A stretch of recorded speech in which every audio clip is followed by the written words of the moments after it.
नमस्कार। आज के इस खास विश्लेषण में आपका स्वागत है।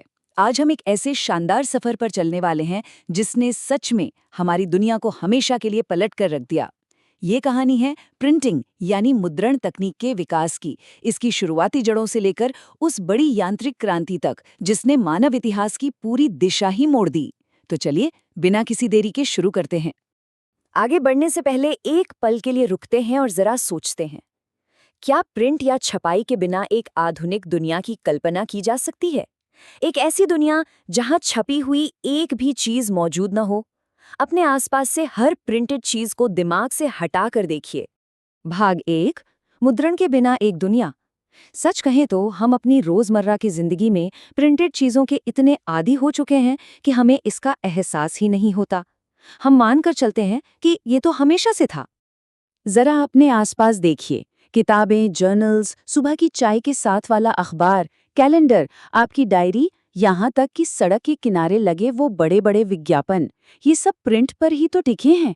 हमें लगता है कि दुनिया हमेशा से ऐसी ही थी, लेकिन सच तो ये है कि मुद्रण का अपना एक बहुत ही दिलचस्प और लंबा इतिहास है, और इसी ने हमारी इस मॉडर्न दुनिया को आकार दिया है।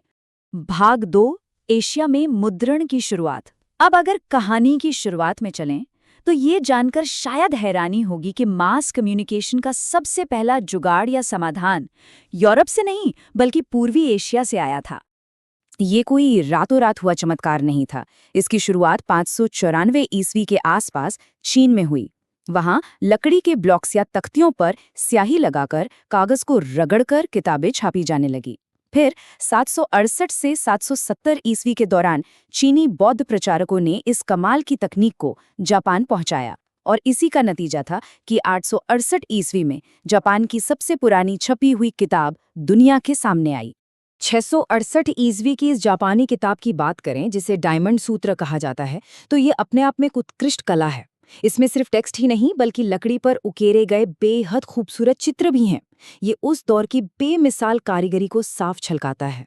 और अगर आपको लगता है कि ये सब छोटे पैमाने पर हो रहा था, तो 13वीं सदी के त्रिपिटक कोरियाना के बारे में जानना दिलचस्प होगा। जरा सोचिए, लगभग 80,000 लकड़ी के ब्लॉक्स। इस बौद्ध ग्रंथ संग्रह को देखकर ही समझ आ जाता है कि शुरुआती एशियाई मुद्रण का स्केल कितना विशाल था। ये जानकारी सहेजने का एक बहुत ही महत्वाकांक्षी प्रयास था।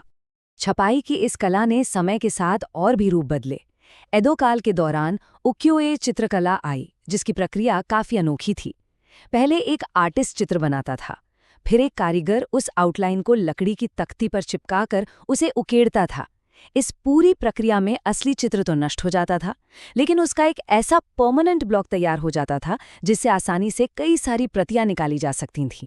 इसने 18वीं शताब्दी के अंत में एडो यानी आज के टोक्यो की शहरी संस्कृति को बहुत खूबसूरती से उभारा। चाय के आयोजन, संगीत और आम शहरी जीवन, ये सब अब हाथ से छपी इन कलाकृतियों का हिस्सा बन गए। कला अब सिर्फ महलों तक सीमित नहीं थी, वो आम लोगों तक पहुंचने लगी थी। भाग 3, यूरोप में मुद्रण का आगमन। अब सवाल ये उठता है कि ये कमाल की तकनीक एशिया से निकलकर यूरोप कैसे पहुंची। तो चलिए सिल्क रोड के जरिए इस सफर को आगे बढ़ाते हैं। साल था 1295। ये एक बहुत ही ऐतिहासिक मोड़ था।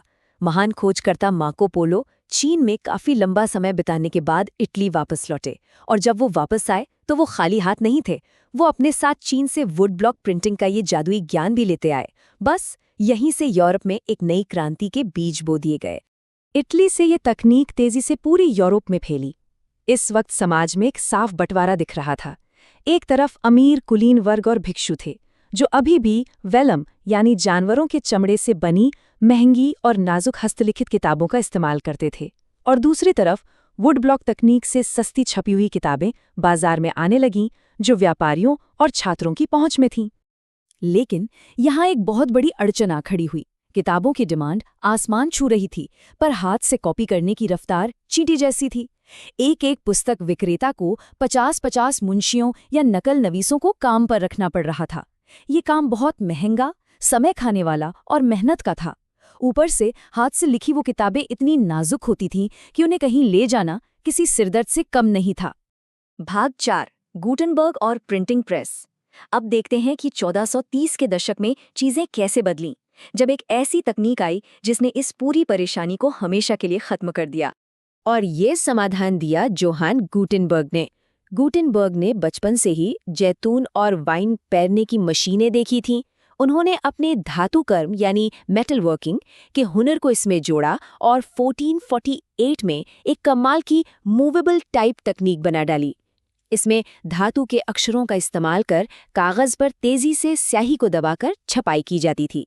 ये सच में एक बहुत बड़ी छलांग थी। इस नई मशीन की ताकत देखिए। गुटेनबर्ग ने सबसे पहले बाइबल छापी और 3 साल में इसकी 180 प्रतियां तैयार कीं।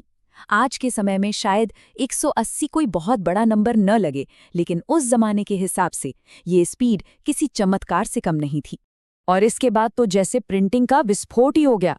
15वीं सदी के दूसरे हिस्से तक आते आते यूरोप के बाजारों में 2 करोड़ यानी 20 मिलियन छपी हुई किताबें भर चुकी थीं। और ये तो महज एक शुरुआत थी। 16वीं सदी आते आते ये संख्या सीधा 20 करोड़ यानी 200 मिलियन तक पहुंच गई। हाथ की छपाई अब पूरी तरह से मशीनों के हाथ में थी। ये एक असली यांत्रिक क्रांति थी। भाग 5 मुद्रण क्रांति और नया पाठक। तो इस सब का असली मतलब क्या निकला? ये सिर्फ किताबों की संख्या बढ़ने तक सीमित नहीं था। इस बदलाव ने समाज में जो उथल-पुथल मचाई, उसने लोगों के सोचने का तरीका ही बदल कर रख दिया। इस क्रांति से किताबें अचानक बहुत सस्ती हो गईं, छापने का समय और मेहनत भी घट गई। इसका सबसे जबरदस्त असर ये हुआ कि एक पूरा का पूरा नया पाठक वर्ग पैदा हो गया। अब तक जो लोग सिर्फ दूसरों से कहानियां सुनते थे, वो अब खुद पढ़ने लगे। समाज पूरी तरह से एक रीडिंग कल्चर में तब्दील होने लगा। इस पूरे बदलाव को अगर एक लाइन में समझना हो तो ये विचार बिल्कुल सटीक है। किताबें बनाने के नए तरीकों ने लोगों की जिंदगी बदल दी, सूचना और ज्ञान से, और यहाँ तक कि संस्थाओं और सत्ताओं से उनका रिश्ता ही बदल गया। इस तकनीक ने असल में आम आदमी को ताकत दी और मानव चेतना को एक नई उड़ान दी। तो अंत में एक बड़ा ही दिलचस्प सवाल उठता है। जिस तरह गुटेनबर्ग की प्रेस और इस मुद्रण क्रांति ने ज्ञान और सत्ता के साथ हमारे रिश्ते को हमेशा के लिए बदल दिया था, क्या आज की इंटरनेट और डिजिटल तकनीक भी हमारे साथ बिल्कुल वैसा ही नहीं कर रही है? जरा सोचिएगा इस बारे में। इस पूरी चर्चा में हमारे साथ जुड़े रहने के लिए आपका बहुत बहुत धन्यवाद। ऐसे ही सीखते रहिए और नई चीजों पर विचार करते रहिए।